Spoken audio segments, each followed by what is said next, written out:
so I'll just read real quick this article that I saw in I was able to get from wordinblack.com. Wordinblack.com. Really good news source. Wordinblack.com.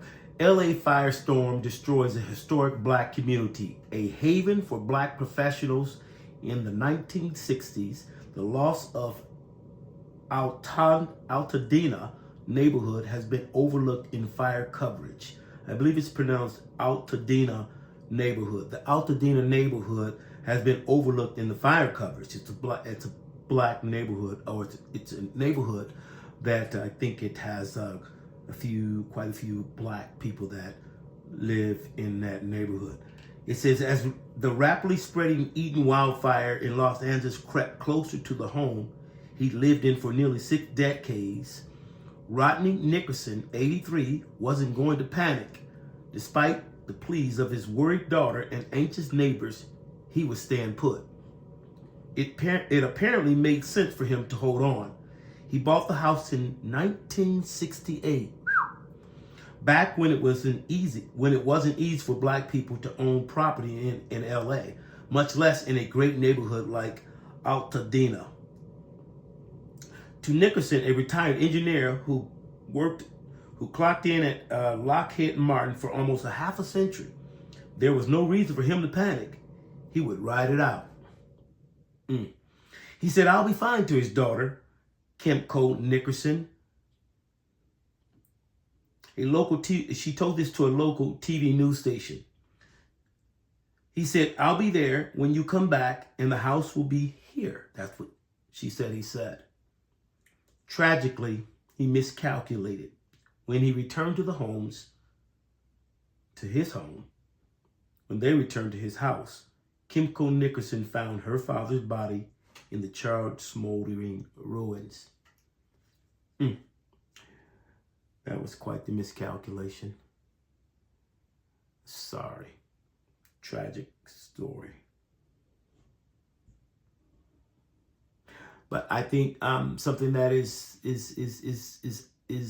all the more tragic because it's affected more than just this one person. It talks about this community that black people were not able to. This one community back then, these years ago, these 6 generations ago. This is the one area where that redlining was not happening so much so. And so these people were able to buy these homes in really good communities. Black people, that is. At least a good number of them. Well, this gentleman said that, 83-year-old gentleman said, "No, I've been here for 6 generations. I've accumulated some wealth in this home. And upward mobility it is. I'm staying." He miscalculated. Whew. But here's the sad thing about it as well, on top of it. Adding insult to injury, and no pun intended, is that this particular fire destroyed this particular individual's home and others. But let's talk about black African Americans or people of color.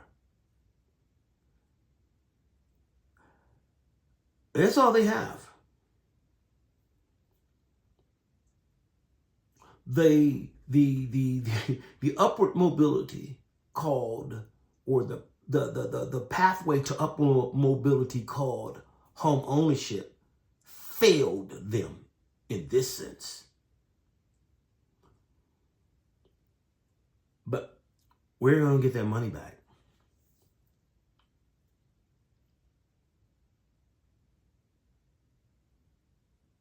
And she lost her dad. She very well may have lost the wealth that they had accrued in the home, the house, and the property from her dad. Just devastating. And we don't hear a lot about it, we don't hear a lot about it, but we hear a lot of the movie stars talking about their homes burning, and they should be sad. But my goodness, I mean, let's look at, there's a false equivalence there, right?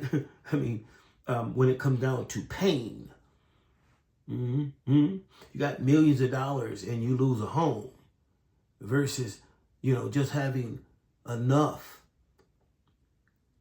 to pay your rent and to pay your bills and to pay your doctor's bills and to pay, just maybe barely in some sense, but you have some equity in your home. Let's just give them the best case scenario, and maybe. And now you have no equity because you have no home. And many of these people were not insured, or their insurances were revoked, or they couldn't get insurances for whatever reason. And again, if you are an African American, everything is going to be that much harder. But I feel the pain for all of those that have lost loved ones, first and foremost, and then have lost their possessions, their pets,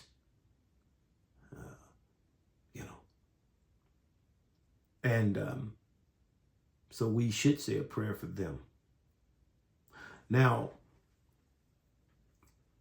there are some things that we can do as a community to assist, to help those that are in need in Los Angeles and the surrounding areas.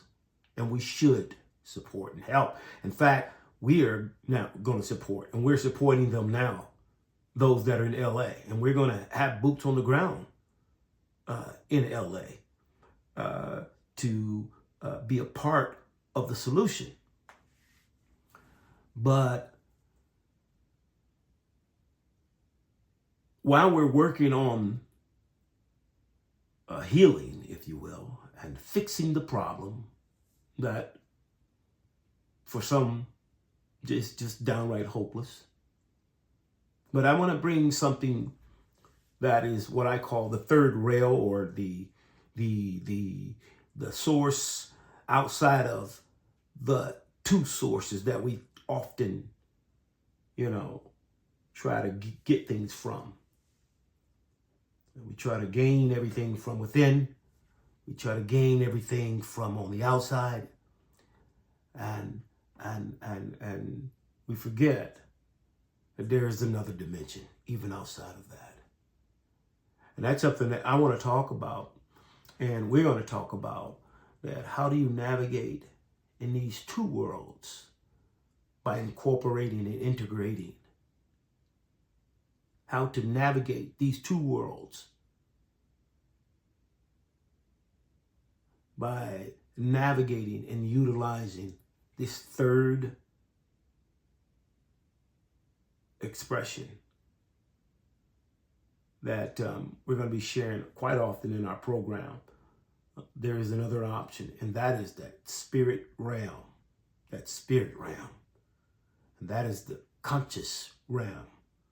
That is the God realm. That is the universe. That is the realm that is outside of the realm. That is the realm that is within the realm. This is a realm that is super conscious, supernatural, and beyond. It's expansive, and it continues to expand, and it's all God. And so we're going to talk about that and how oneness plays its role, and how my great-grandfather, Bishop G.T. Haywood, Garfield Thomas Haywood, was the patriarch, was the pioneer for Pentecostal revival, for church revival, for a spiritual renewal. G.T. Haywood, we're going to talk about that. And I want to share that. And we have a whole lot to talk about, and we've got a lot that we're going to draw from.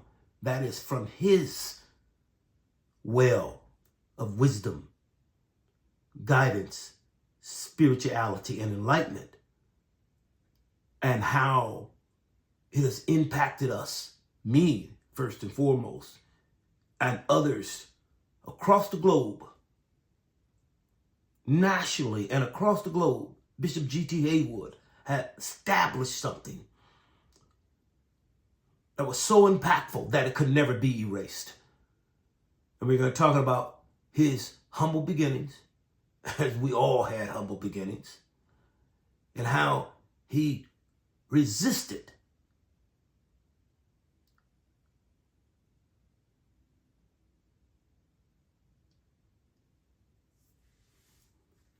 racism,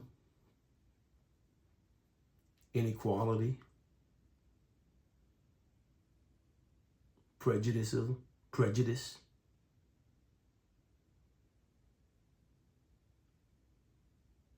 prejudices from everywhere.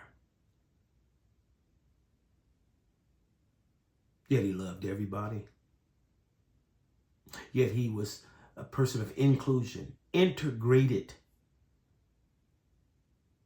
communities, churches, established churches and communities that were multicultural. He traveled the globe, the Middle East.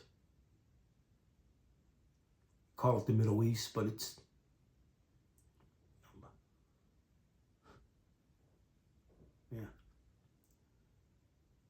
And so we're going to talk about my great-grandfather, Bishop G.T. Haywood, and how his legacy lives on. And again, we talk cigars, and that's a passion of mine, and how that experience, that cigar experience, that, you know, only a cigar enthusiast knows is eternal. It's the only way I can see it. It's a beautiful thing. And we're going to talk cigars. And we're going to also have sponsors that are going to, we're going to give a shout out here and there. And we're going to talk cigars in a very, very, I could say, detailed way.